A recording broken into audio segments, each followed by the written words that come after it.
Okay, good afternoon, everyone. I'd like to begin by welcoming those members of the public or press who have joined us today, either in person or watching via the live stream to this meeting of the Community's Social Mobility and Inclusion Committee at New Shire Hall in Alconbury Weald. Excuse me. The County Council allows filming and photography at its public meetings, so please feel free to take pictures, to tweet or blog during the meeting. But can I please request that members of the committee and the public turn their mobile phones to silent or vibrate whilst the meeting is taking place? There's no fire alarm test scheduled for today, so if the alarm does sound, please leave by the nearest marked fire exit and assemble around the back of the building. So item 1 is apologies for absence and declarations of interest. So Rhiannon, could you just report any apologies for absence, please?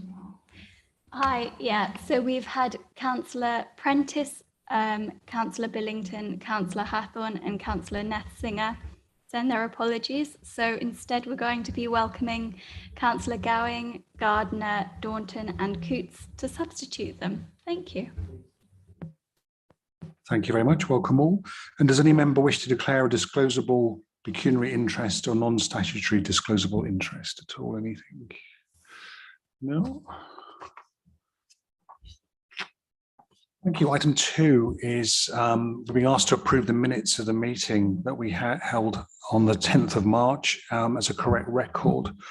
I just wanted to establish something with regard to minute 45, that the Just Transition Fund and the Community's Capital Fund as two separate funds that can be applied for. So can I just ask at this stage if any member disagrees with the accuracy of the minutes? No, okay. Members are happy to approve, so I'll take those on block. And the minutes are approved as read. Item 3, petitions and public questions. We don't have any petitions or questions from the public at all.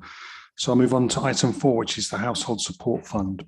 Paul, you can introduce that for us. Thank you, Chair, and apologies to members that this will be a report in 2 parts. Firstly, the report as circulated and then an addendum as a slide deck. I hope you will recognise that that is based on the speed of external events and the announcement of the Household Support Fund by the Chancellor during the spring statement. The recommendations as set out in the paper circulated and published do hold, though. So the paper talks to the Household Support Fund as ran from the 6th of October 2021 to 2022. And my slide deck will give you some of the original initial feedback we have from our survey on the fund. And the fund spent about £3.6 million across Cambridgeshire during that period. A significant amount on a direct voucher scheme, which might be more commonly known as a free school meals holiday scheme. And then what we call locally the Household Support Fund, which had a remaining balance of around £2.5 million. And we provided an update on the delivery of that scheme to March Cosmic. So the Chancellor's spring statement on the 23rd of March announced he was about to double the Household Support Fund, and again, that was to the same amount as we had, although at the time of writing the paper, we were not aware if there'd be any changes to either the governance of the scheme, its eligibility criteria, or indeed the amount we would receive locally, even though the national amount we knew wouldn't be changed. So at 2.3, obviously time has moved on. That says at the time of writing, we now had no indication of the governance and amount spotted. Separately, and something to note that we will come back for. So in March, we were under the belief that our Household Support Fund amount, and I'm not here talking about the direct voucher scheme, I'm not talking about free school meals, I'm talking about the amount available for Household Support Fund, would be £1 million over a 12-month period. And that was the amount we reported back on regarding our co-production with partners and our desire to move away from what almost everyone involved in this scheme, be the local authority, district, counties, districts, other authorities we meet in local government circles and our voluntary community sector, away from sticking plaster approaches to longer term sustainable support that seeks to support people and address the underlying causes of their financial need. So we had, and that was based on a budget line, a line in the budget that spoke of £1 million for the Household Support Fund on the basis of no further government funding becoming available. Obviously, that further government funding has become available, so I will come on to address that point in a moment. And the rest of the paper talks about the co-production exercise, and we believe what we don't want to lose with the government announcing this additional funding is the core of what we've co-produced with our partners, a need and a desire to move away from short-term funding, as immediate and impactful as that can be, to a more blended approach where a longer-term support offer does become available. So I will move, if I may, to the update, which is based on the slide deck I have here. And hopefully the technology will allow me to do that.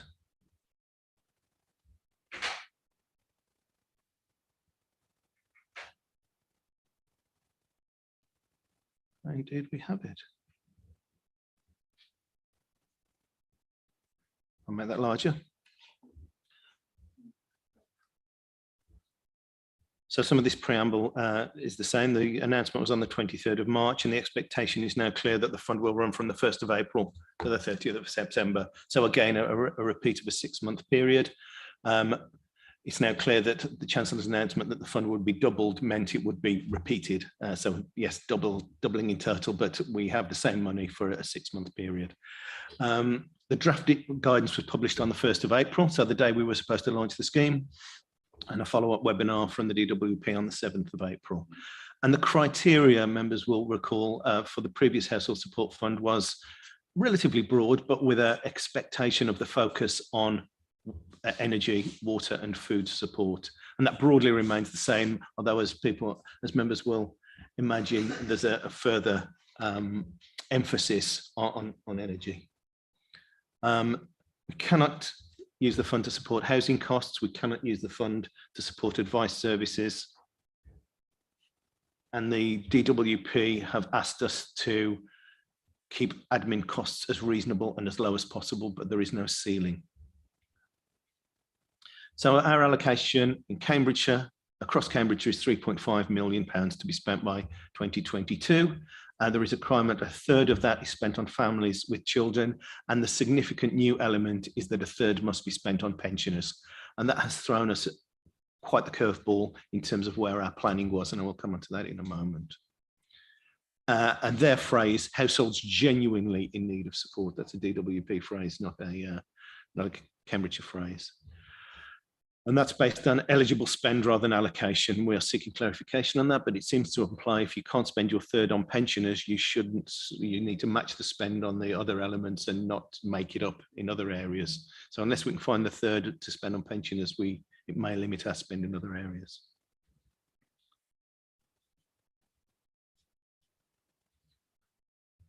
Just a quick recap on last year. In total, we received 23,000 applications, 23,500, and that represented almost 16,000 people. Members will remember we had to restrict multiple applications to the scheme near the end of the scheme.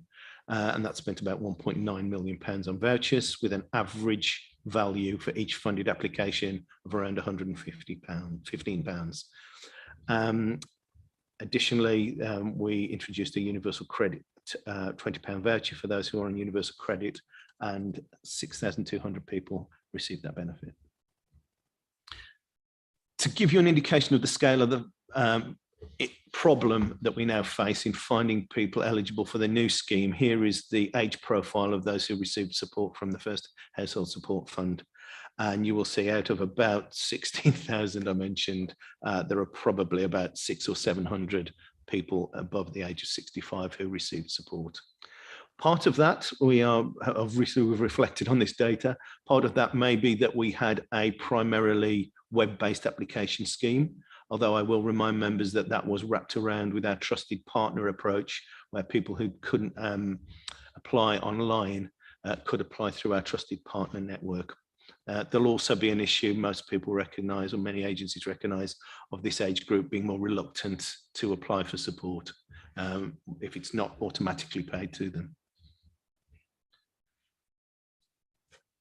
there's the split. And we'll come back to the July meeting with a lot more detail on how Household Support Fund 1 was spent, but this is starting to inform our approaches. There is the spend by district, and by the time we get to July, we'll be able to map this spend against deprivation and things like that for you.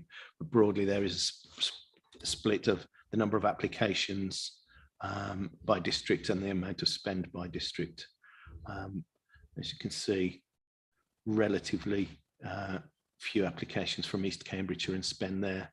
And a lot of that will have to do with relative affluence and deprivation. We've got quite a lot of applications from Huntingdonshire and Fenland.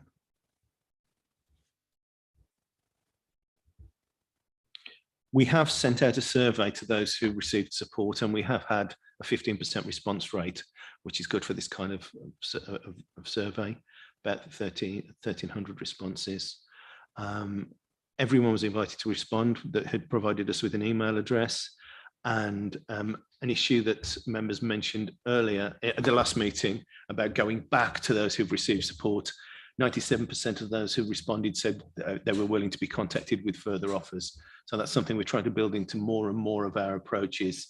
Just as a commercial company would, can we contact you with other offers rather than just do things sort of in a hermetically sealed project by project basis. These are headlines, we will come back, but interestingly, and it's a self-selecting group because they're people who responded by email, but nonetheless, they said about 4.5 out of 5 for score on ease of the application process. So we believe for a significant group, at least, we did make this application process as easy as possible. We did ask people what led them to apply, and we asked them and we asked them what the prime motivation is. At the moment, we don't want to overinterpret this, but the orange portion of the pie were people saying they applied because they met the eligibility criteria rather than choosing the rising cost of living or a significant change in their own circumstances. And that's just giving us the thought about how we address that rather clumsy DWP phrase about genuine need. Are we targeting these funds as best as we possibly can? And the bottom diagram actually, I think, is support to our approach to try and wrap further support around a cash offer. Only 1/3 of people who responded to the survey tried to use the information pack that we gave them.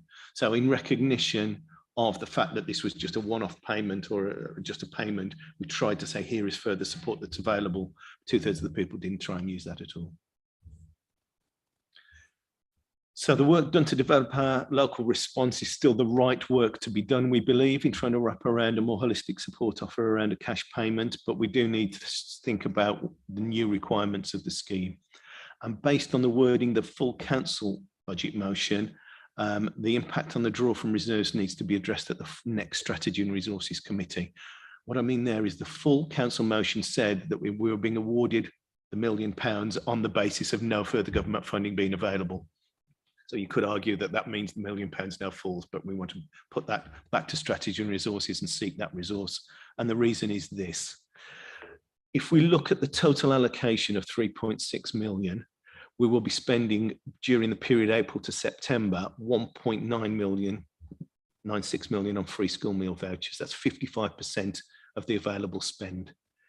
If we have an indicative administration allocation of 10%, which we don't believe is unreasonable given that pensioners are harder to find, at 10%, that leaves a wider scheme amount, what we call the Household Support Fund, at 35% of the total. But the allocation of the total needs to be 33% for pensioners, and that unfortunately leaves us with a mere 2% to provide support to anyone under pensionable age, and that doesn't feel right. So we are going back to Strategy and Resources to talk about that £1 million that was indicatively in the Household Support Fund budget, but one could argue technically falls because of the way the motion was worded. And the proportion there, if we have just 1.2 million for the wider scheme, that would mean 95% would have to be spent on pensioners. This is moving on a daily basis. We have spoken to Age Concern, we've spoken to Adult Social Care, we've spoken to other providers about how we might target and best utilise pre-existing services to meet meet pensioner need. So unfortunately, I have nothing more concrete to say this is the proposal, how we were going to do it, which is why the recommendation continues to talk of delegation, so that we can stand this scheme up as quickly as possible once we've agreed with partners how we can best deliver. I'll leave it there. Thank you, Chair. Thank you very much. Hilary, and then Steve. Yeah, thank you for that. Thanks, Paul. So I think that data is really helpful to us to see, you know, who picked up the household fund and who was missing from it. And I think probably we all recognise, especially from doing, you know, door-to-door work, where those gaps are as well, with older residents not claiming. And we have, I feel like I say, the mobile library and the library in response to everything, but of course we've got other facilities too, haven't we, like the mobile libraries and the hearing mobile, is it CAMS hearing? Yeah, CAMS hearing scheme as well, that would be able to support this. So our next strategy and resources in June, is that correct? So I mean, I'd like to support that delegation myself, so that we have that additional £1 million, because we obviously have a huge need as well in that middle ground, don't we? That isn't free school meals and isn't our older residents. Thanks. Thank you. Yes, thank you, Chairman. I welcome this extra funding that the government has given us. I do sometimes question, though, whether government is the best placed to decide how it's spent locally. My experience is, you know, we are here locally on the ground, know our residents best, and probably have more information than central government on where we could best spend the funds. So, but given where we are, I agree with what Hilary said. We shouldn't be too steered by the response from older people, because they are a hard to reach group in general. And I was just thinking that a lot of the community groups that have served us so well during the pandemic are probably best placed to identify some of those individuals that they've been helping, particularly delivering shopping and, you know, those that are isolated in particular. They could quite possibly identify some of those in most need and help us target those. So if we could not reinvent the wheel and follow up on the contacts we've already got, I'm sure we could target them well.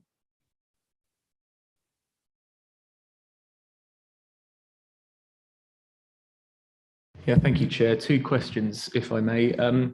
Firstly, given the new criteria, my question is, if we don't have enough eligible applications this time round for whatever reason, what happens to the money we don't spend?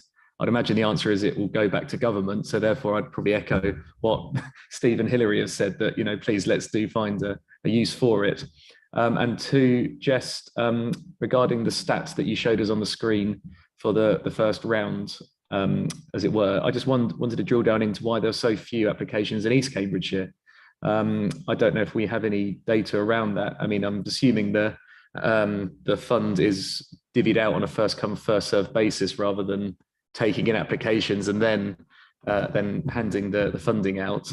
But I just wondered if we had any reasoning why East Cambridgeshire had so few applications and therefore so few funding going out. Is it simply just there's less deprivation there? I don't know. Thank you. I think the answer is they are demand-led. Partially the answer to both questions. They're demand-led schemes without question. So although we work very closely with our district partners to publicise the schemes, we publicise them county-wide and through districts.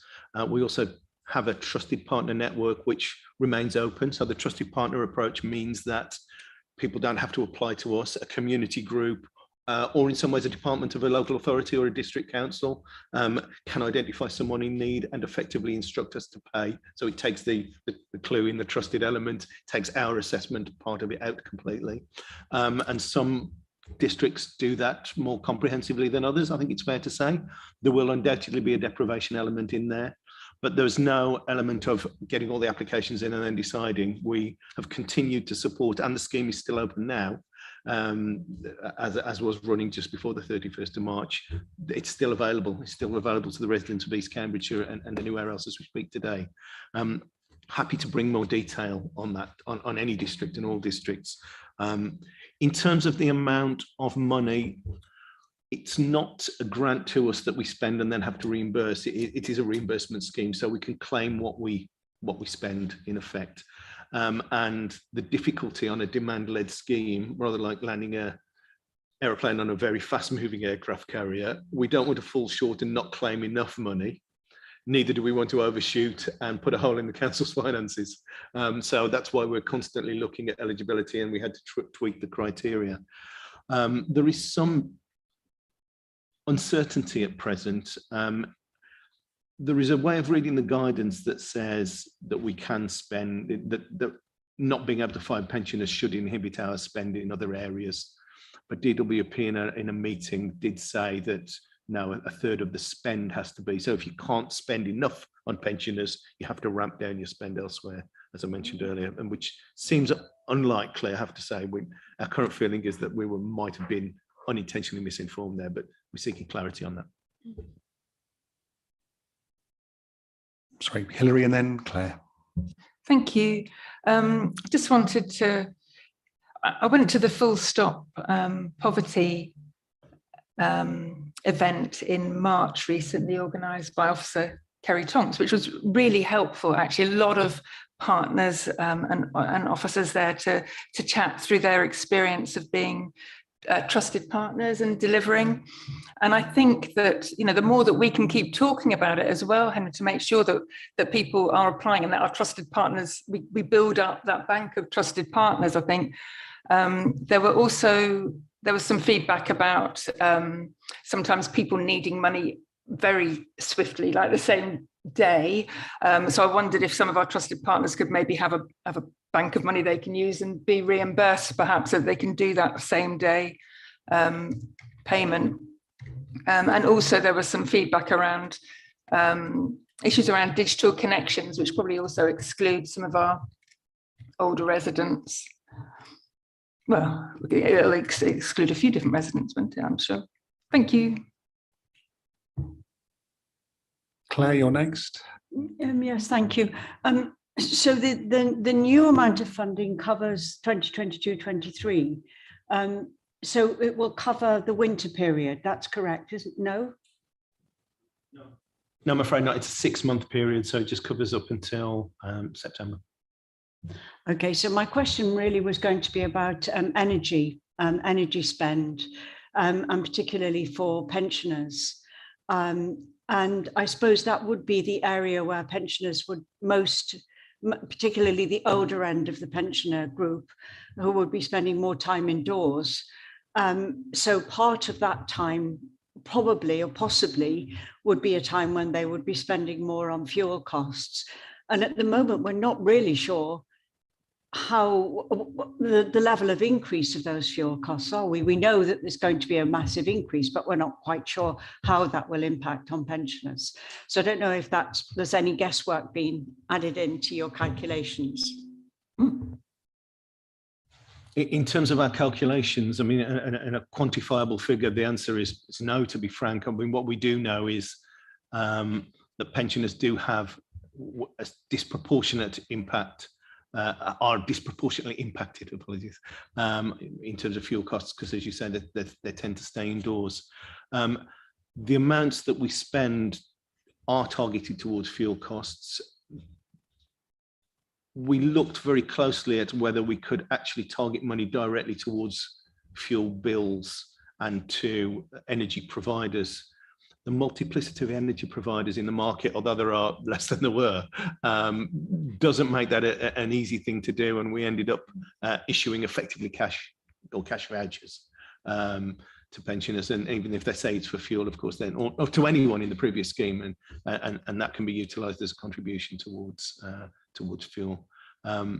Targeting, I think, will be key in this next stage, and how we target those who are most in need. And interestingly, not just those most in need, but those in need who receive no other support. Sometimes the most in need are getting extra levels of support from a number of places. So we wouldn't want to cut off target just by those most in need using something perhaps rather broad like pension credit, because that would miss a number of people just under that line who were still in need given the quantum of the fuel price increase.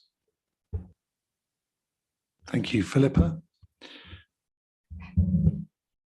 Thank you. Yes, as you just said, the speed with which prices are going up is people will be over that threshold, which is often quite divisive in residential homes and so on, as we know.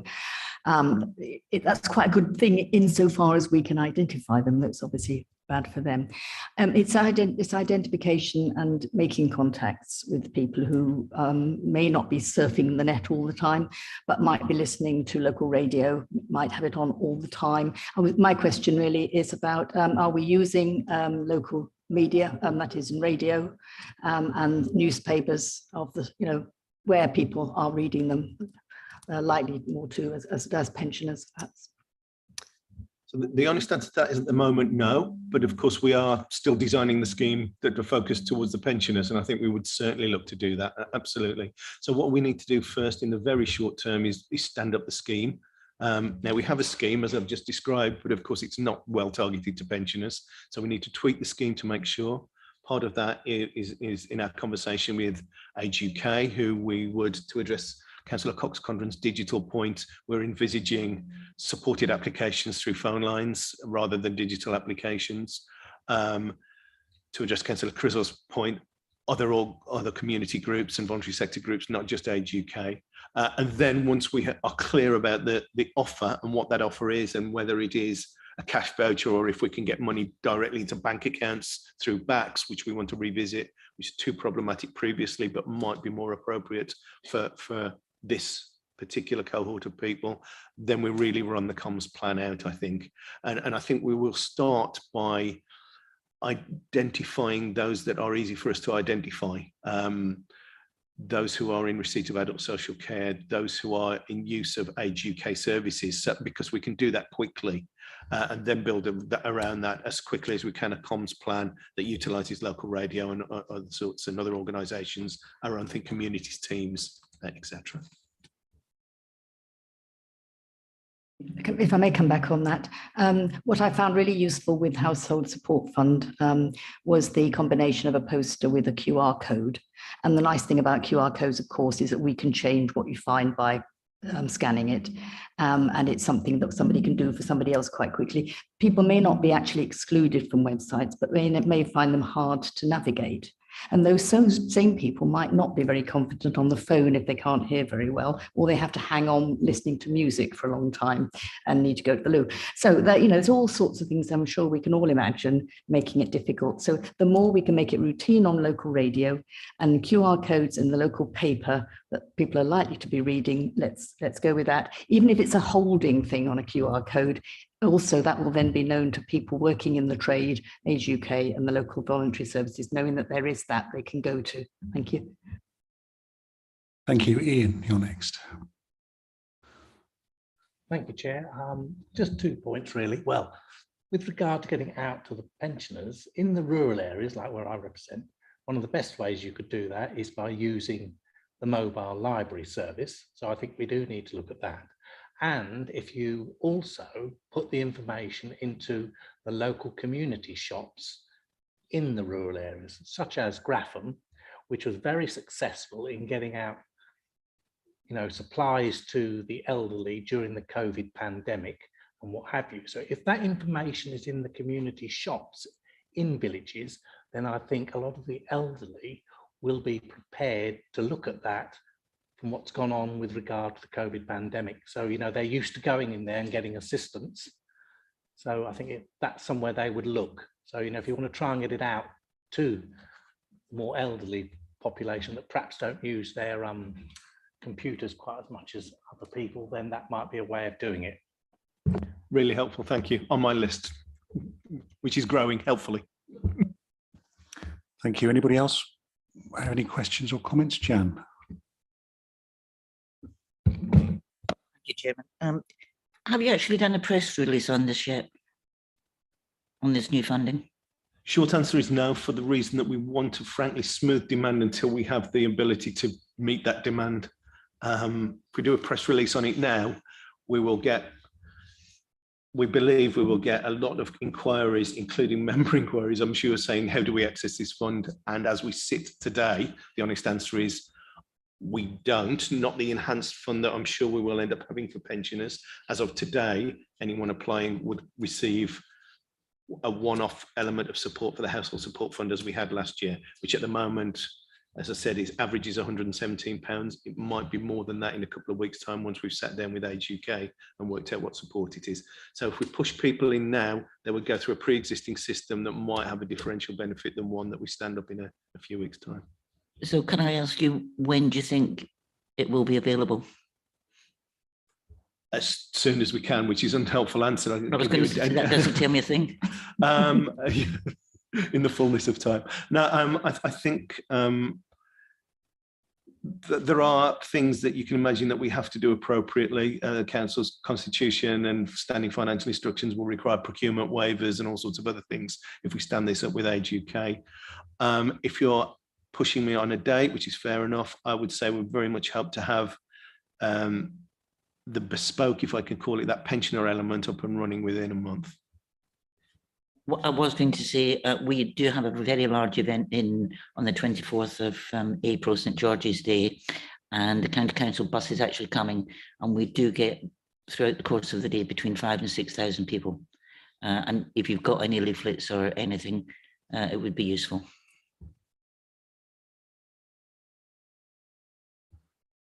Right, so there seems to be a consensus in support of the recommendations. If anybody disagrees, could you raise your hand now? No, we're all... You're just scratching your ear there, Councillor Dew. That's fine, you can do that. Not a problem. So I see no objection, so we'll take the recommendations as carried unanimously. Thank you very much. Moving on to item 5, it's the Innovate and Cultivate Fund. Elaine.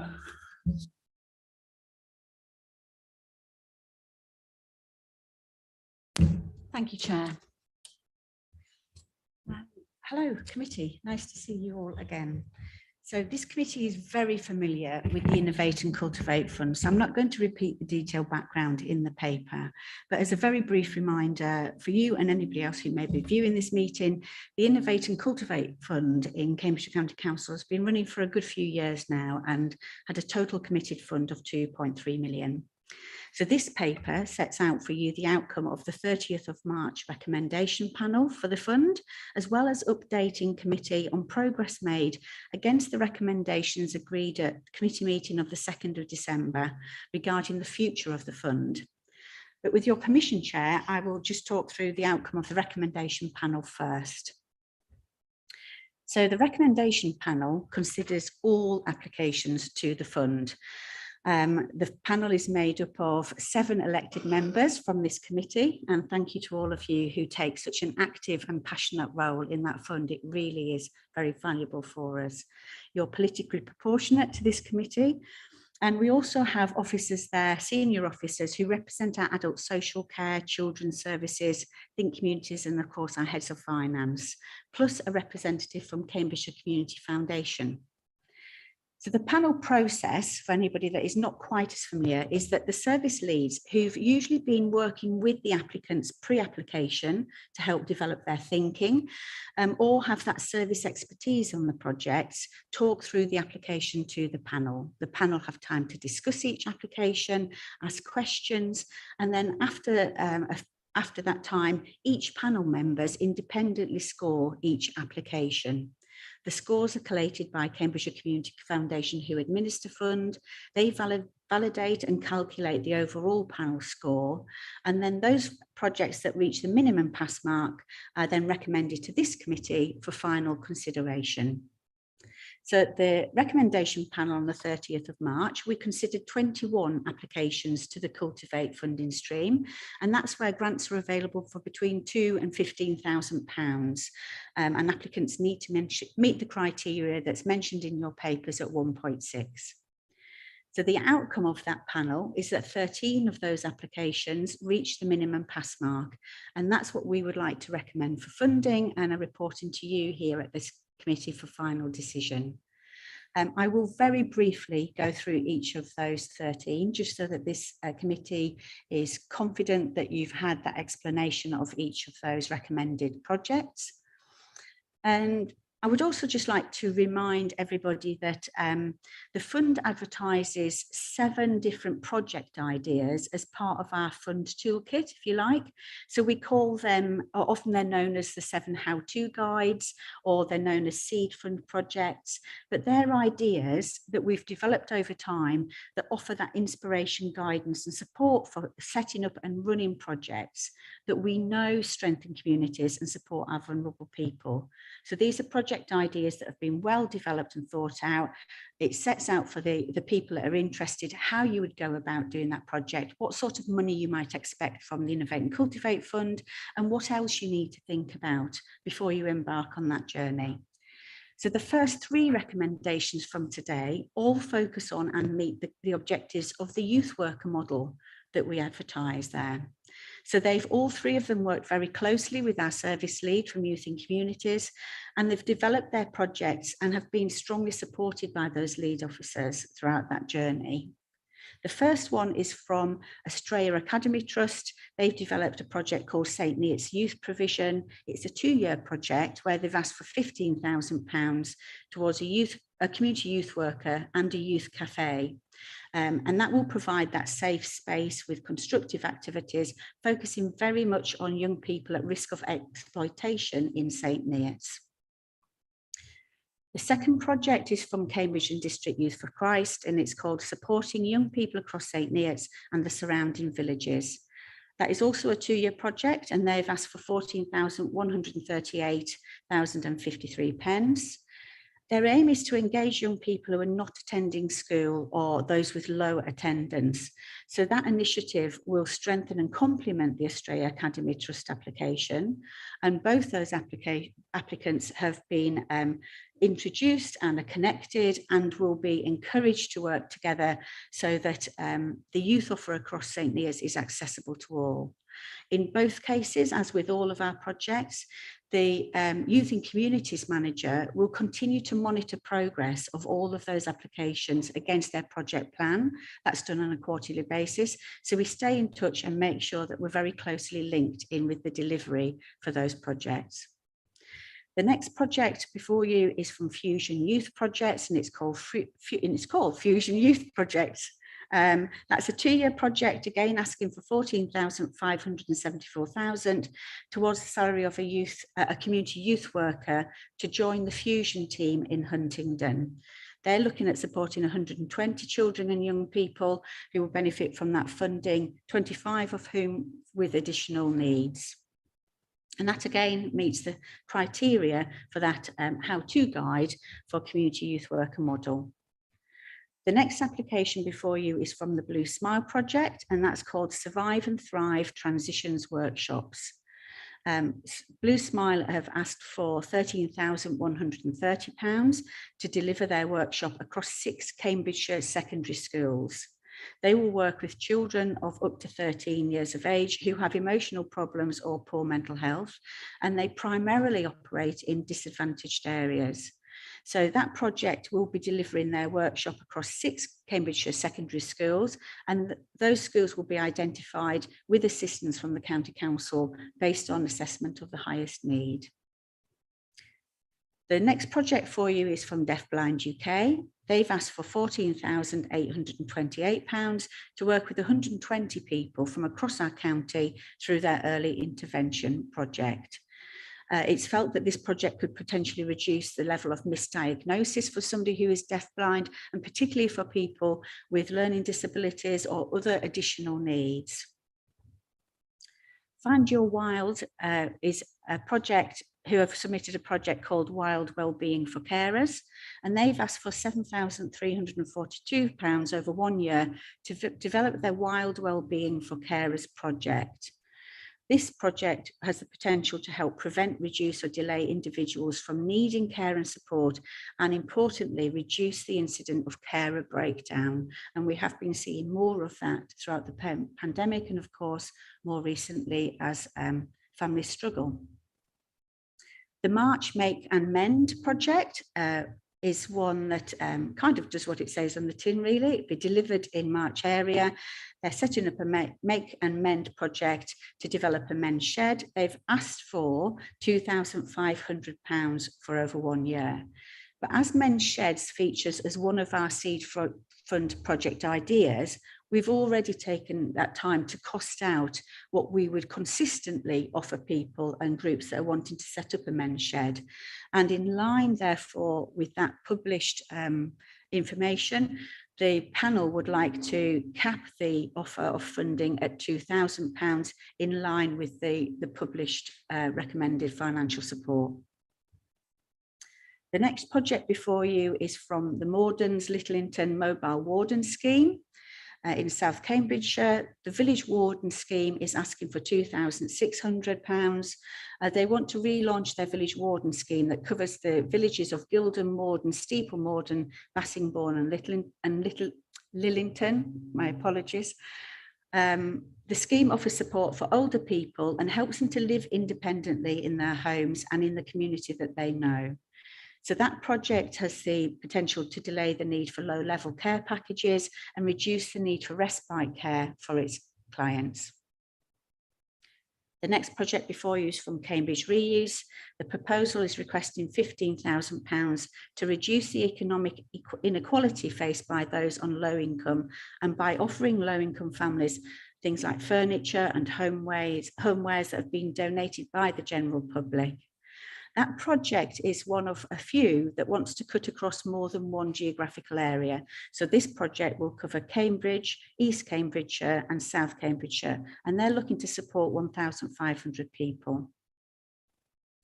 The next project is from Cambridgeshire Community Reuse and Recycling Network, often known as CCORN, and it's an organisation that many of us know well. That proposal is asking for £15,000 for 2 years to extend the reach of CCORN's Food for Good initiative beyond Wisbech and into the towns and villages in Fenland. The project is seeking to support 100 families, so roughly 400 people, and is likely to reduce pressure on children's services by offering early help and those entering youth offending, and reduce school exclusions and domestic abuse incidents. The next project before you is from Diamond Hampers in Huntingdon. Diamond Hampers have asked for £8,800 towards the startup costs of a new volunteer-run shop in Huntingdon that offers subsidised and free homewares and clothing for low-income families, and the provision of essential items such as moving in boxes for care leavers who are moving towards that independent living. They also offer opportunities for income generation because they have a made in Huntingdon area of their shop where people can sell their locally produced items. And they also provide other facilities such as rent a suit scheme for job interviews, help with confidence before going for interviews, and signposting to services and support things like financial and debt advice by their local network, their network of local partners. The next project is from Meadows Children and Family Wing in Huntingdon. They've asked for £14,520 for 1 year to provide specialist family support drop-in sessions for 200 mothers and their children who are the survivors of domestic abuse. That work will be facilitated by 2 specialist trained domestic abuse facilitators, a family worker and a play worker, all based at the Meadows Community Centre. An additional grant funding will be sought for elsewhere to ensure the long-term sustainability of that project. That was something that was discussed at panel, but we were confident, we were satisfied with the responses that were given in the application. The Anglia Ruskin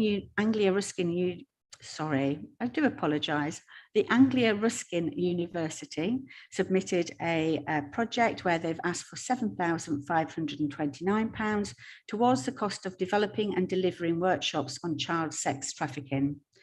The applicant undertook their original research with our County Council social work teams, and the project will also involve other services working with children and young people, thereby ensuring that multi-agency approach that includes early help and health services, youth offending services and other agencies who are often having that first contact with vulnerable young people and their children and their families. So that's the end of the recommendation panel. Just to summarise the totals for you there, I'll just go back to my presentation at 2.4 of the paper.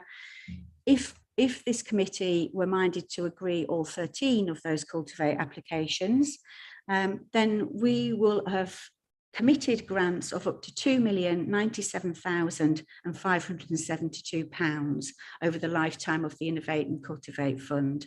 And that will bring us up to a total of 104 projects delivering work within Cambridgeshire, which is an amazing achievement. After administration costs, that will leave us with £66,177 of the current 2.3 million. And that has been agreed that we can carry that over to the new allocation of funding that will start this year. Thank you very much, Elaine. I've got Philippa and then Steve. Thank you, Chair. All great projects. In reading through the earlier version, I was quite pleased. The one I was thinking, but in fact had a thumbs down from the officers as well. So it's always nice to know you're thinking on the right lines. I'm very aware that so many of these things are brilliant. Looking back on those videos you've put on the website, that's all very helpful. I'm wanting to capture as much of this and to recycle and reuse the what is learned as a result of the grants, because quite a few of them are talking about publicity, such as the mobile warden. If they think of a really good poster, let's capture that, because presumably that sort of belongs to the public. It's not an intellectual property issue. If we've paid for some expert help or even supplemented a voluntary contribution, the more we can reuse that, because it's easy to access through our website, I would hope that the officers would have time to do that, because I think even a longer list on the website could well spark off, oh yes, we could do with something like that. See some things like posters, leaflets. Sorry, I'm talking to the officer rather than the chair, but it makes sense with the microphone. Those sort of things. You spoke in the Reuse and Recycling Network about cooking, healthy recipes. There have been some really good ones coming through our food bank. And I might think, oh, I'd like to be able to use that. Let's have it on the website where people can print them off as much as possible, please. And if the organisers involved are happy for that, let's be able to look at their projects. Some of the ones we said yes to last year presumably are on the go now and hopefully successful. Let's be able to look at the detail, please, so we can pick out the useful, reusable bits. And also, my other concern is duplication with the equally excellent community development stuff going on with the district councils. I think if there was a little bit of sharing across the websites, the templates are only ever a starter, aren't they? Because every village and so on is individual. But let's capture what we've already thought of, please. Thank you. I'm happy to respond to that. You're absolutely right, Councillor. And this is exactly the sort of conversation that we are having at steering group. And our fund steering group includes all 4 spokes from this committee who've been really good at challenging our sort of our previous thinking and absolutely challenging actually what we're doing to do better communications on these projects. And that is something that we are looking to do. We now have the communications manager that comes to that steering group, and we regularly hear the monitoring, so we're able to pick up those good news stories really early. But if it's okay, I will pick up your other point in my next part of the presentation, because that addresses exactly our thinking. Thank you very much, Steve. Thank you, Chairman. I didn't realise Elaine was going to do a second part to the presentation, so I perhaps better wait until that's the fine. whole thing's finished, if I may. Okay, no problem. Hilary and then Claire. Likewise, I'm not quite sure what Elaine's going to say for the second one, so I'd like to listen to that, I think, before commenting. Thank you. Claire, did you want to say anything? Yeah, I wanted just to take up on Philippa's point about duplication.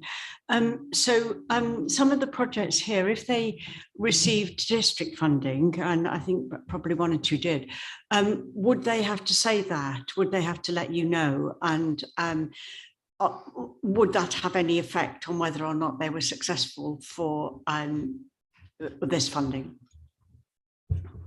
They do need to declare all of their project costs and where the money is coming from for each area. So we do look carefully at that because we don't want to double fund the same thing. But we do have examples where actually we can work with the district and ourselves, and together we can put forward a pot that will help a project grow and thrive, but we're not funding exactly the same thing. We're just collaborating on the same project. So we have got examples where we've both funded a project, but we fund different elements of it. Might I just follow that up? Yeah, so there's a sort of regular contact with the district so that when something comes in, it's automatic that it's checked to see whether there is duplicate funding. It's part of their application process and it's also part of our monitoring. But I will also pick that up in the next part, which is talking about the recommendations from December, where we're trying to firm that up a bit more and make it a bit more robust. And Chair, might I ask a question about the earlier part of the paper? Of course, yeah. Yeah, so if we go back to, sorry, my screen's now decided to close itself down. If we go back to the earlier part of the paper, I think it was 2.5.1, where you were talking about place-based work and local connections. I think that maybe local members have a part to play in that. I don't think it's mentioned. I mean, officers mentioned, but I think maybe local members could be written into that, the local knowledge that local members bring. Thank you, Councillor. And that was the second part that I was going to talk through next, is from 2.5 onwards, if that's all right with you, Chair. Fine, yes. Did you want to go to the next part and then we can take questions after that? Yeah, unless anybody has any other questions on any of the recommended projects that we're putting forward. Okay, so at 2.5 of your paper then, this is the second part, if you like, of this paper, where I wanted to update committee on the progress that we've made about the future of the fund. So at paragraph 1.7, that reminds us of the 16 recommendations that were agreed by this committee on the 2nd of December. So officers and members of the steering group, which as I say includes the 4 spokes from this committee, have fulfilled the recommendations shown at 1.7.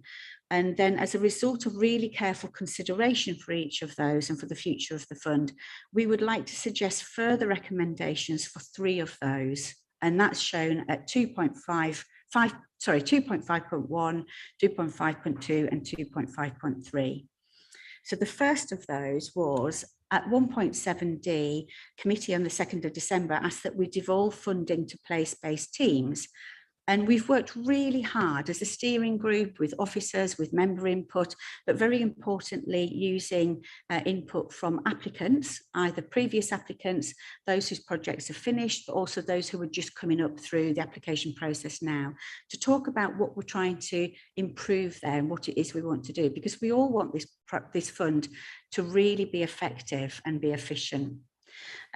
As a result of all that discussion, everybody was in agreement that actually increasing the support for applicants, and especially those successfully funded projects at a more local level by those who know that local area well, is beneficial, and exactly for the reasons that are being suggested by both members here. So for the ease of applying to the fund, so we did consider what might it look like if we actually, instead of having one county-wide recommendation panel, we perhaps had one for each area and chose officers and members for each area. But having discussed and debated that at length, for the ease of applying to the fund, but especially for those who want to deliver projects across more than one geographical area, their strong steer was that actually we retain our county-wide recommendation panel. And examples of projects that we've got today, so Deaf Blind, Blue Smile and Cambridgeshire Youth, are all looking to deliver across more than one district. So the strong steer was actually we don't want to have to apply 3 times. We want to do one application and know that you're looking at it in a fair way consistently across the county. So instead, what we'd like to suggest is that we retain we do retain the need that we have that more local level input from those who know that area well, and instead suggest that there is a stronger emphasis on what the local impact might be for each of those proposed projects. So we were looking to increase the role of Think Communities place teams, and they should include local members for those areas as well, to include involvement in supporting and advising applicants, either at the pre-application advice sessions that we have, or even before that, as they're emerging, as you know them within your community, making sure they've got that support at a very early stage, and that we start building up that mutually appreciative relationship with those local groups and with council. That would also help us to avoid duplication, as we mentioned, and align projects to other funds that are available. So that includes other funding from districts or city councils, but also other projects that are delivering in that area. And Cambridgeshire Community Foundation are really good at suggesting where there might be other funds to either complement or replace applications to the Innovate and Cultivate Fund as well. We would look to improve and provide place-based specific information as part of the officer reviews, so that when an application is presented to the recommendation panel, they also get a comment about the likely impact of that project on that community or in that local area.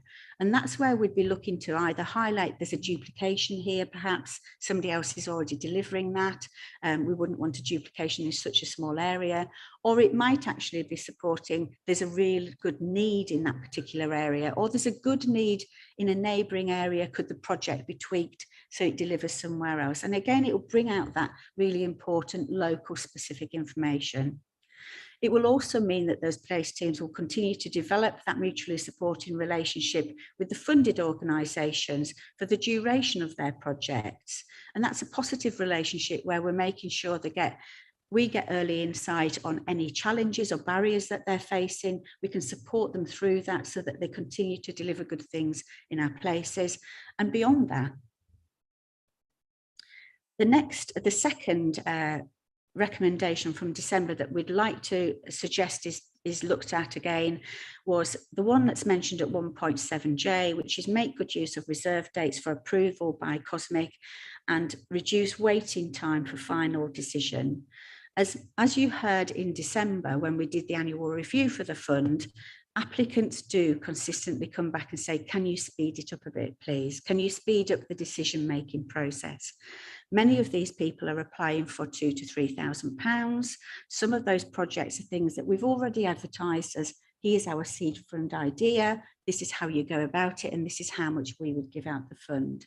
Yet they're still going through a fairly lengthy process from application through to us making the decision here at committee. So we've discussed that in great detail at steering group, and there's lots of different considerations to take into account. But now that the fund is only focused on smaller grants, we did wonder if actually we could ask committee to consider delegating this part of the process, so this final decision, to director level. So that would effectively mean at the recommendation panel, we still have 7 elected members taken from this committee as part of that decision-making process. And then that decision, the recommendation, is delegated to service director. At steering group, we also talked about the risks of that and how we might want to mitigate some of those risks. And one of those was the ability for us to still allow for public scrutiny.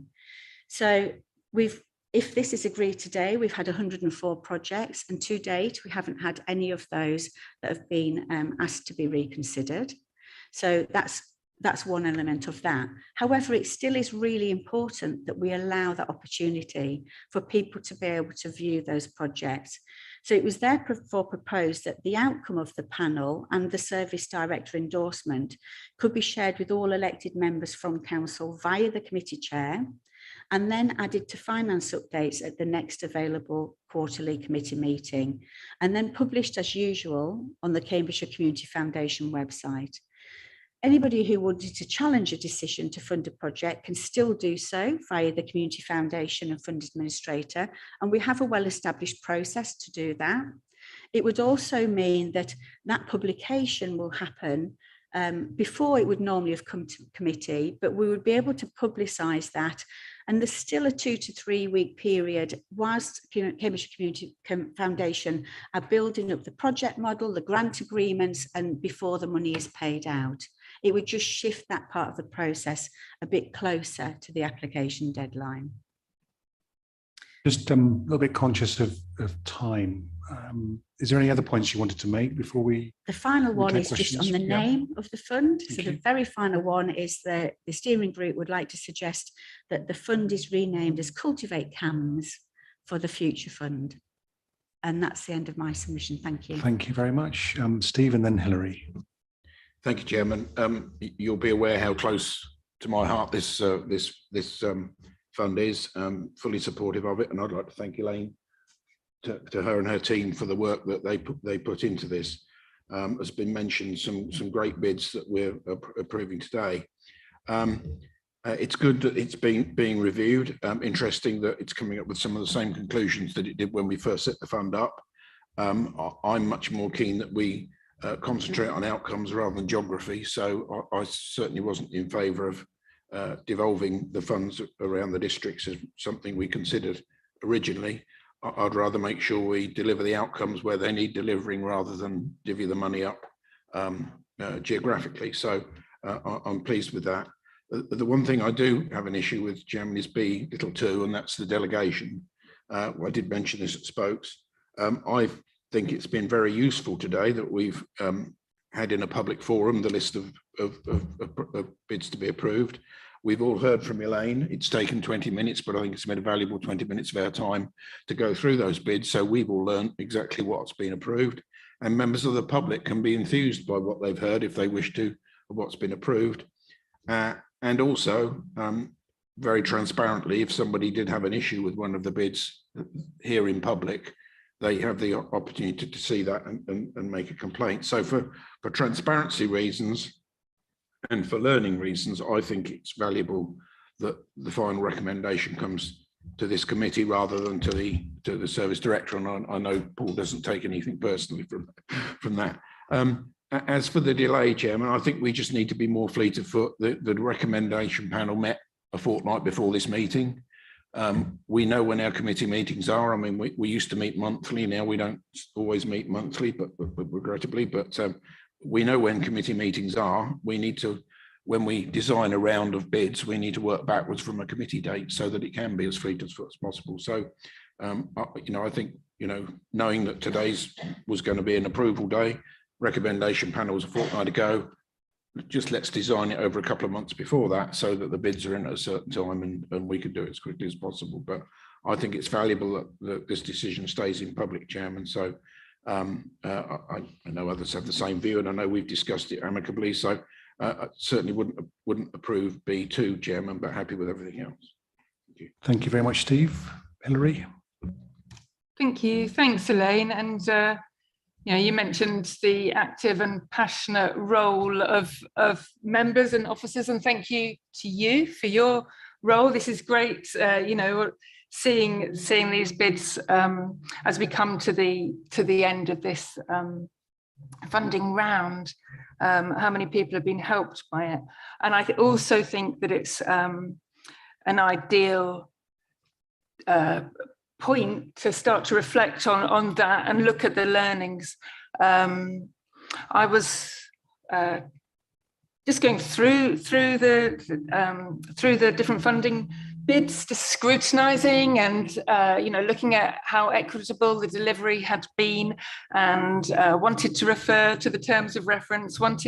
I contacted our Equality, Diversity and Inclusion officer to ask what the policy was in relation to anything, as it turned out, and there hasn't been one. There is now one being developed, so that time to do that I think would be very welcome, and to have very stringent or very clear terms of reference will really help at all levels to really transparently be able to approve, as well as being able to apply for and evaluate the schemes. And we have 3 new Equality, Diversity and Inclusion officers joining the team as well. So, it's a great time to be able to develop those recommendations in terms of reference. Also thinking about, we've talked about I'm going to say donut, but whatever, that sort of circular way of looking at working within both social and environmental needs, and we could possibly develop a tool based on that to ensure that all the delivery meets our social and environmental commitments. Thank you. I think you have an important thing to say, don't you? Sorry, I'll do in a minute. Anybody else wish to comment? Anybody else? Okay. So just to go back to what Steve said earlier, I think that recommendation at B2, we need to amend that so it doesn't go to the service director. It will come back to this committee. How do you want us to reword that, Rhiannon? Is just remove it. Would that be? Can we do that? So to confirm, you want it to continue going as it is. And if that works with everyone, that is fine, and I can just get rid of it. And recommendation 3B can become recommendation 2B. And that'll be fine. So go for it. That sounds sensible. Are we all in agreement with that? Anybody unhappy? And all in agreement with the other recommendations? Don't see any dissent, so they're carried unanimously. And just before we finish, the important announcement is this is actually Elaine's last meeting because you're retiring at the end of the month. Is that correct? So just wanted to say on behalf of the committee and members, thank you very much for your service, your hard work, dedication, and for doing such a great job on this and many other things. I think Hilary also wants to say a few things, and if other members do, please feel free. No, thanks for assuming that, Tom. And yeah, I will. Just to say thank you, really, and what a legacy that you've left. And just as a side note that I had here about legacies, you were talking about the toolkit, and people will be able to access that regardless of whether or not they're applying for a fund at the moment to help support that community work, won't they? So I think it would be really good for us also to be able to direct people to that. But thank you, Elaine. Thank you. I mean, what a legacy to have left across the county. Thank you. Anybody else wish to comment? Steve, thank you. Yes, I have to, Chairman, I'm afraid. I've known Elaine and worked with her for a very long time. An absolute star, quite honestly. So she will certainly be missed, and certainly by me. So thank you very much, Elaine. Yeah, thank you, Steve. Not to blow too much more smoke, but I've only worked with Elaine for the last 5 years now, predominantly on these particular panels. So I know the level of detail and dedication she puts into it. So, thank you very much, Elaine, and all the best. Thank you. Now, our chief exec said he might make an appearance, but he probably isn't aware that we've actually got to that point of the meeting. So I'm not sure if he's going to be here. I do apologise. He said he might come to the meeting, but he's not here yet. But I think he'd like to say goodbye before you go. But did you want to say a few words? I'm an emotional woman, so I won't say much, but actually it's been a pleasure. And this is a passionate community. This is a passionate committee. It always has been. And that's why I'm still here, because you believe in communities and people. So thank you all for continuing to do that. Thank you very much. I think we should show our appreciation by a round of applause.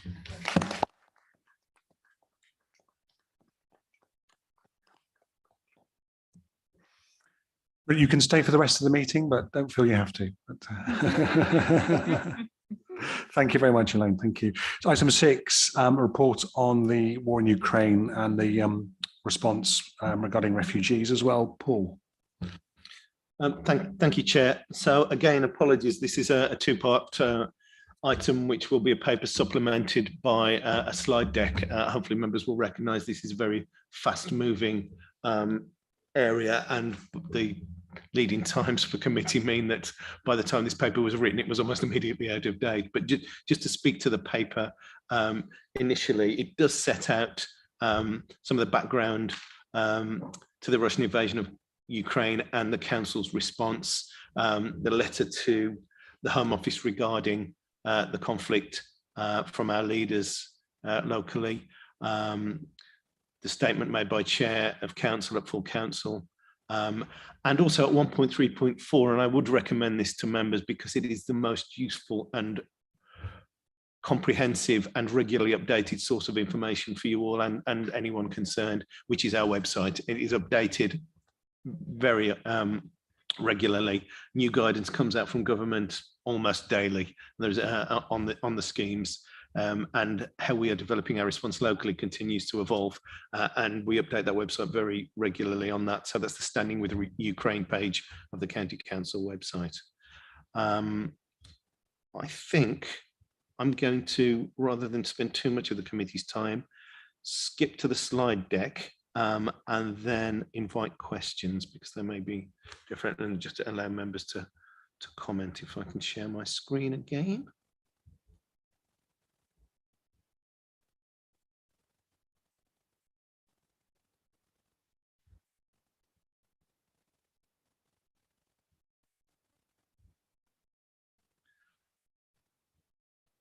Okay, so there are effectively two main refugee resettlement schemes, the Ukraine Family Scheme and the Homes for Ukraine scheme. And these are resettlement schemes requiring visas. They are not refugee schemes per se.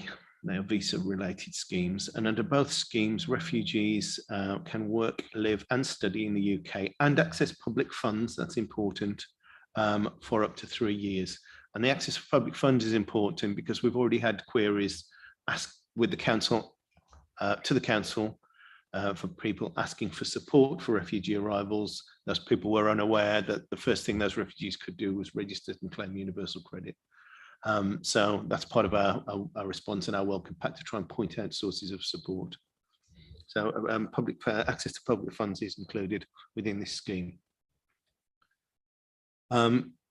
It's also note there are also possible other routes that fall outside these two official routes, so those extending their visas to stay, but that primarily relates to those who are already in the country. So in terms of people coming into the UK in response to the conflict, those are the two main resettlement schemes.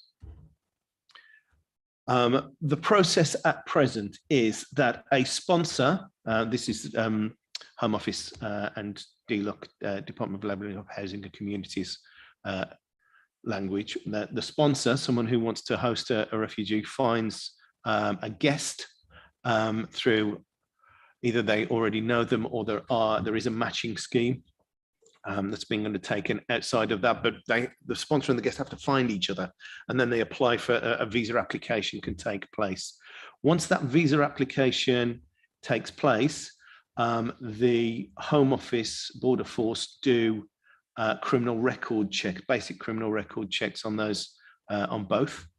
And that's when local authorities get involved. There is a system called Foundry, which both county and district local authorities have access to. District local authorities belatedly. Initially, it was only upper tier local authorities, which proved little problematic, and that system continues to develop. The first day we had access to it, you could watch it being built in front of your eyes. People are learning to fly the plane or building the plane as they're flying it. This is the process that we have dealt with, and we have stood up a local Ukraine response, technically under the auspices of the Local Resilience Forum, though this is not an emergency as that has been declared, but that process does allow us to look across within our partnership structures, a whole range of statutory and non-statutory public services, so fire, police, ambulance, etc., NHS, so that we know everyone is involved and knows their role or knows about the size of the numbers of people coming into the borough. We have locally a Cambridge UK response group, which I'll mention in a moment more detail, a significant breadth of membership across the county council, but also through district councils. And the attempt to that is join up the system-wide response. And this is what we have at present. So a local authority needs to undertake DBS, disclosure and barring service checks on those who are both coming into, well, those who are set to host refugees, set to host the guests. That's being undertaken by district councils. There also needs to be a check on the suitability of the accommodation. Again, district councils will undertake that. And then once the guest arrives in the country, there has to be a check, an eyes-on check, that the guest has arrived, and that is a safeguarding check in effect. And again, district councils will be doing that. A welcome pack will be issued, which we have developed with district colleagues, and has utilised what is pretty good, I believe, the UK government's welcome pack, but we've supplemented it with local information and advice. So there are 5 versions of the welcome pack across the borough, which relate to each of our districts. Obviously, the county council content is identical across the 5 welcome packs. There is a subsistence payment, which guests are eligible for on their arrival, which is meant to bridge the gap before they can access things like universal credit. Although the welcome packs also set out how they can gain national insurance numbers and gain access to the jobs market. And then there is also a requirement to administer what is called a thank you payment. That is a £350 monthly payment per accommodation, not per guest, but per accommodation to those hosting refugees. This is under the Homes for Ukraine scheme alone. And then a welfare check is the most significant, just to check things that are going on. And the Foundry system I mentioned has a number of tick boxes to check these are being done. Just give you an idea of the numbers that we believe will be coming in under the Homes for Ukraine scheme. And as you can see from the top left-hand part of that, some of these are in future. So when we look at that scheme, there is an expected date of arrival. That is difficult for us to take at face value, because we can already see that a number of expected dates of arrival have been missed. And we don't always know for what reason. I think part of the reason is that when you enter your details and apply for the visa, you have to put one in. People don't know, they estimate. And although we're a little bit behind the curve with doing some of the checks that I just mentioned, and that's simply because, as I say, the scheme is being delivered and developed at pace, both at national and local level, we know that we have tried to do some checks and when people haven't arrived. And just from knowledge of our own staff who've offered to be sponsors, knowing that arrival dates have passed and guests haven't arrived. But based on the information we have, we believe there will be about 1,200 guests under the Homes for Ukraine scheme in 782 family groups, based on arrival into 519 units of accommodation. And there is, in the bottom left, is the spread of where we believe they will be hosted by district. Apologies, I've inadvertently moved on the slide. So with the bulk of guests aiming to being declared to arrive in South Cambridgeshire, and then across the spectrum of the other districts. I won't read those numbers out, you can all see them. A number of those visas, however, as you can see in the top right-hand column, the majority indeed are still pending the approval of the visa. Also relevant, just so members are aware, is the age profile of the guests that we are aware of or we believe will be arriving. A significant number under 17 years old and therefore will be of school age, and a lot more of those 25 to 44. So a lot of, I think we will see, or is that slide gone? Oh, sorry, just above that. The bulk of those 25 to 44 we believe will be female mothers of the children of the 0 to 17. So majority female, a minority male, and quite a young age profile. So this is the structure that we have to try and deliver our response. I mentioned there was a strategic assessment meeting, lots of acronyms in this. The SGC to be stood up if the TGC feel this is required. TCG's Tactical Coordination Group, they're the people who do the doing. The Strategic Coordination Group are the chief executive level who say, are you doing the doing? So the Tactical Coordination Group meets weekly, and that's what I call our Cambridgeshire-wide Ukraine response group. And there are a whole swathe of growing work streams and subgroups from that to try and deal in more detail with every piece of guidance and every piece of requirement that comes out. So work streams on data management, business intelligence, to try and assess what the impact will be on both county council services and district council services, safeguarding and welfare, community support, issues like the welcome pack, links to wider services, links to community groups that are active in this area.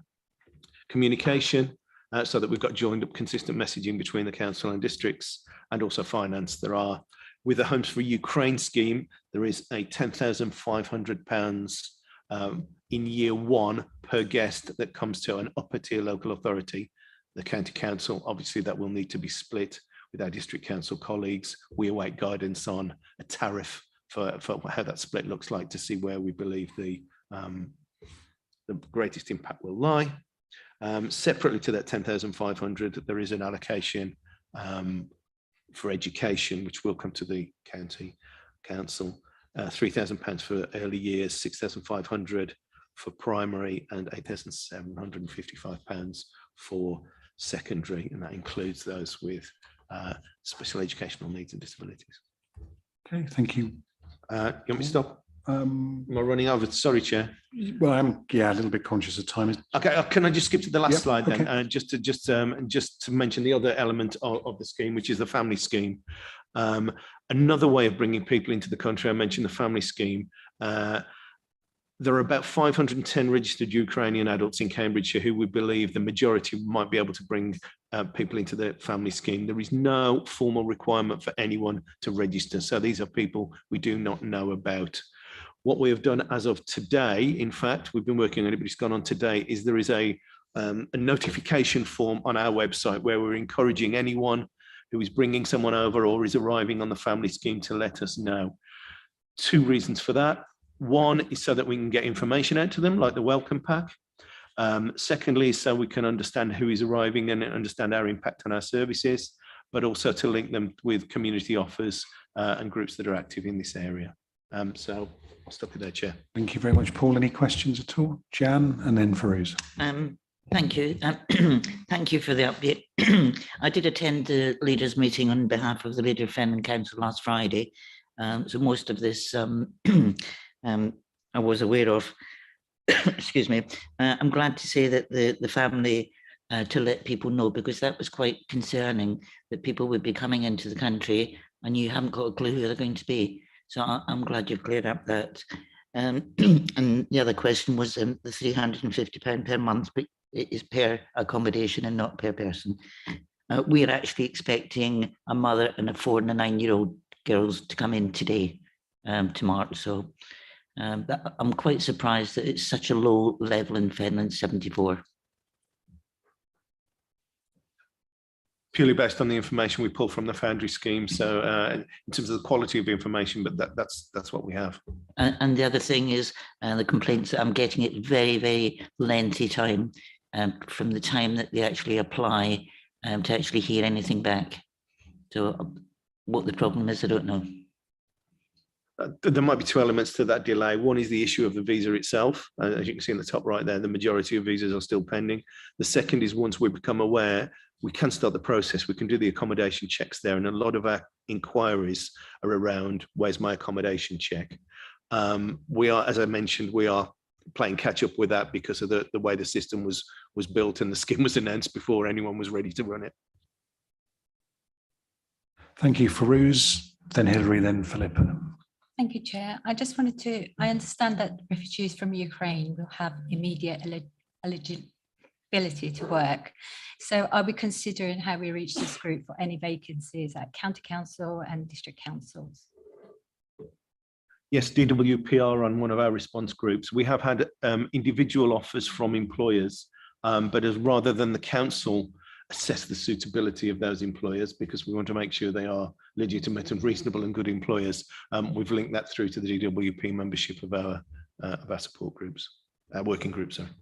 Can I just check? I actually also meant as county councillor, as county council, as an employer as well. Are we considering for any of our vacancies?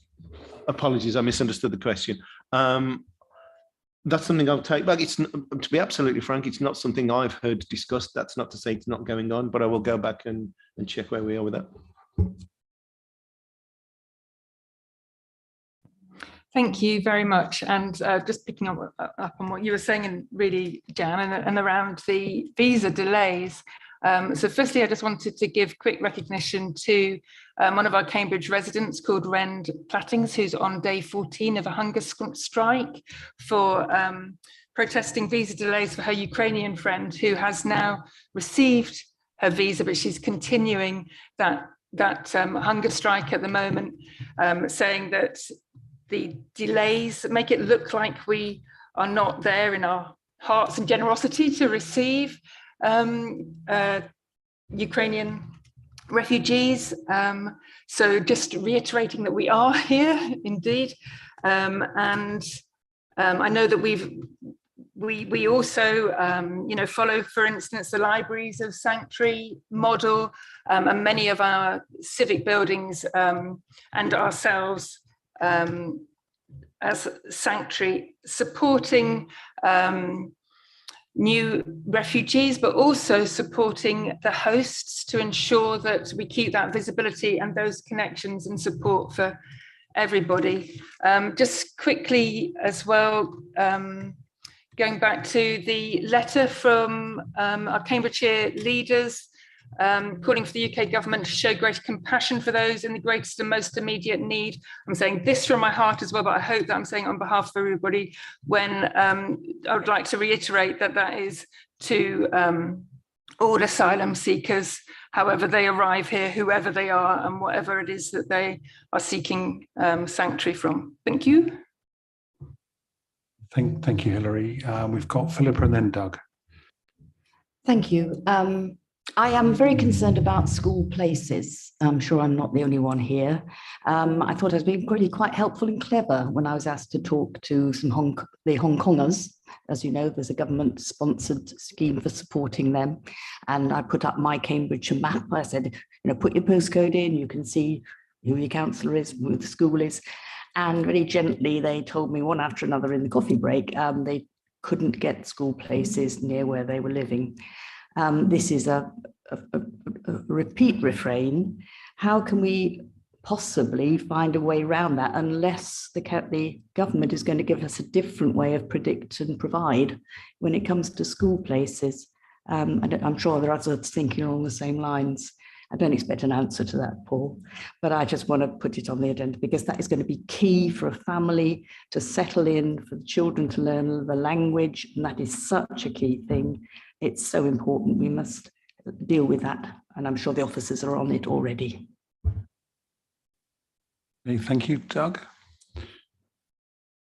Thank you, Chairman. Yeah, this is by way of a question, really, that reflects what I think a lot of us are perceiving happening. I mean, in the initial days of the invasion by Russia, a lot of people in the central part of Crimea in the west headed west.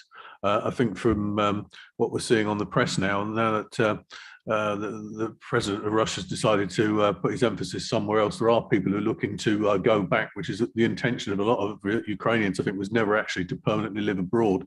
And I'm wondering how we're monitoring that, because obviously we've got the people in the system that have logged in, but whether or not when they initially logged in to it, i.e. with the system taking so long, they're now in a position where they think, actually, I can now go home. Is there any way of, any mechanisms for dealing with that? I suspect not, but it might explain why people aren't arriving when they're thought that they might.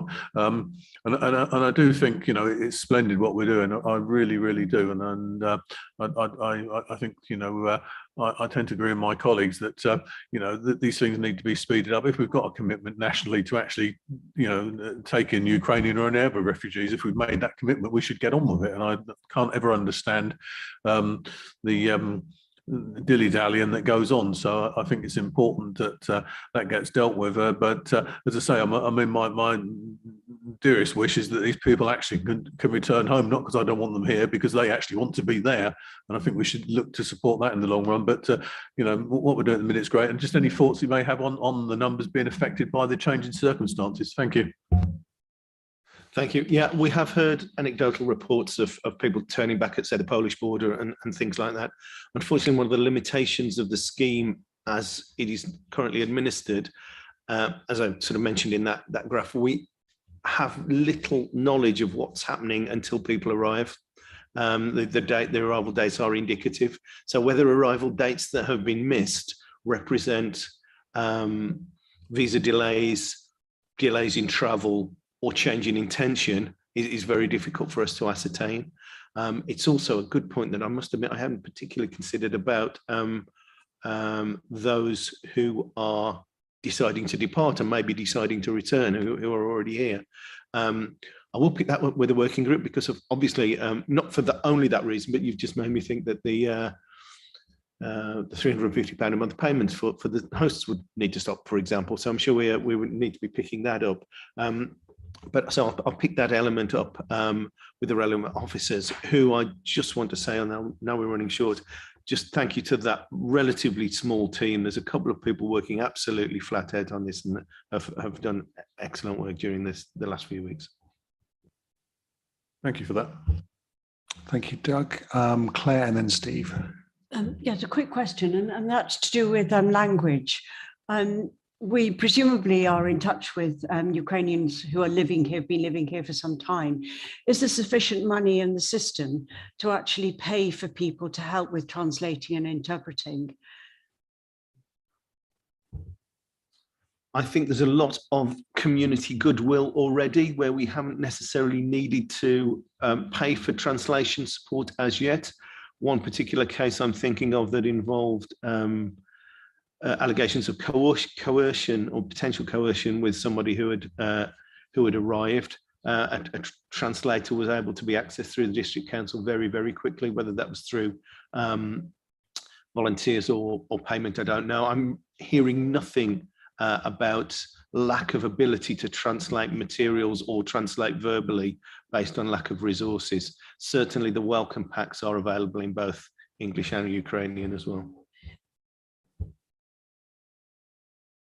I think really my question more was about resources to pay rather than necessarily, I mean, I'm sure there will be a huge amount of goodwill, but I hope that that also translates sometimes into payments, because the people doing the work might actually need to be paid for doing it. And I hope that there is, a funding stream to allow for that. Thank you, Claire. Steve? Thank you, Chairman. Just very briefly, I support everything everybody said about trying to make the process, visa application and checks as quick as possible. We must also look at the other side of the coin. I've had several people that are interested in having providing a home for Ukraine that have said, I'm concerned about people saying, let's hurry this process up, because I want to be assured that the right checks have been done so I'm not put at risk if I have a family come to stay with me. So it is a double-edged sword. We expect the government to do thorough checks, but we also expect them to do it very quickly. So, there's a balance to be struck, I'm sure. Thank you, Steve. Point well made. Hilary? I just wanted to add to that, Steve, that talking with some of the officers as well around the support and the mutual support and peer support for the host families, and just the recognition that the people would be not just in post-traumatic stress, but actual current traumatic stress, and that host families will need a lot of support too to be able to provide safe to support them too, to be able to provide those safe homes, ongoingly. Okay, thank you. Anybody else? No.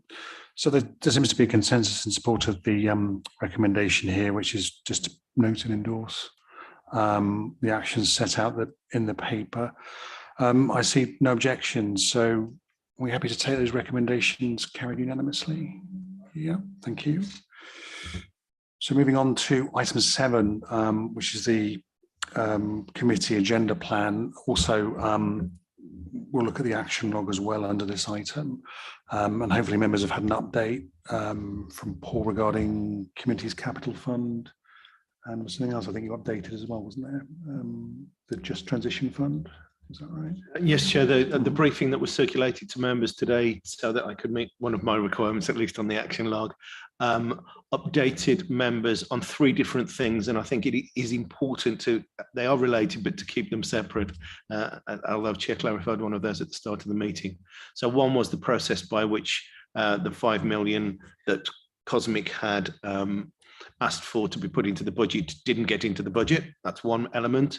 Separate to that is a proposed process, a clarification around what will be happening for that for last year's Community Capital Fund, and that clarification being that there is no underspend for that fund per se, it is fully allocated. What there may be is some slippage if projects that are red rated are then terminated either through the lack of willingness or ability for the grant holder to continue, or through the council's withdrawal and termination of funding.